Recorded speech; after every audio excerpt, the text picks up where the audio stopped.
And joining me now in the studio for more on this story is Myo Thein of Burma Campaign UK. Welcome to Al Jazeera. How different do you think this situation is compared to the uprising of 1988? Presumably, one difference is that we are seeing images and we are getting stories out of Myanmar. It's far more difficult for the regime to hide what's going on. Yes, it is true. And in 1988, we don't have much access to the internet and the mobile phone and things like that. But now in 2007, we can take out the images and from inside Burma, and also we can sometimes contact with the family from the inside Burma, and so this time the regime cannot simply hide what they have done to the public. So this is quite different and significant. Having said that, I gather you yourself haven't been able to talk to anybody inside Myanmar today? Yes, I tried to contact my sources from inside Burma, and I can talk to them very briefly. And then they said that some people had been killed by the army, and hundreds had been arrested by the army, and they have been beaten and tortured by the military personnel. Sanctions are being proposed. We know that the UN is going to send its own envoy to Myanmar, presuming he or she can get in. So what more can the international community do right now? Yes, now this is very important time to add the action by the international community. For the United Nations Special Envoy, he needs to ask the military regime to stop killing its own people first.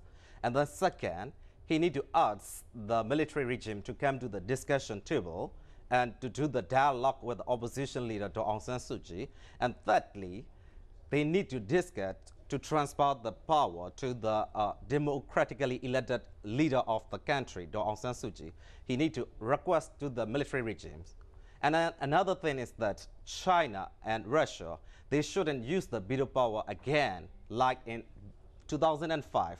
If they use the veto power at this time, it means they are showing the green light to the military government to kill thousands of people.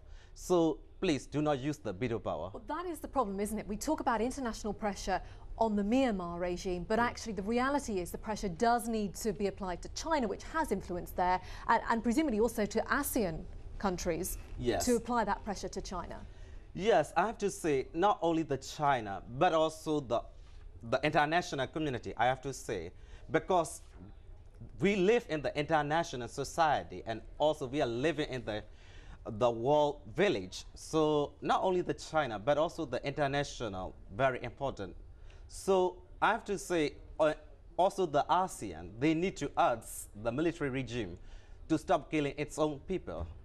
How big a turning point do you think this is? I assume the problem is to keep up the momentum of the number of people out on the streets. The moment that number diminishes, presumably the military and security forces will regain control of the situation. Yes, it is difficult to say for the future, indeed, but military is trying to undermine the peaceful demonstrators, as well as they are trying to use the force, and they are killing the people. They are trying to kill and arrest people. So they are trying to undermine the peaceful demonstrators. So this is very important time. Okay, Myo Thein, we appreciate your time. Many thanks for coming in to Al Jazeera.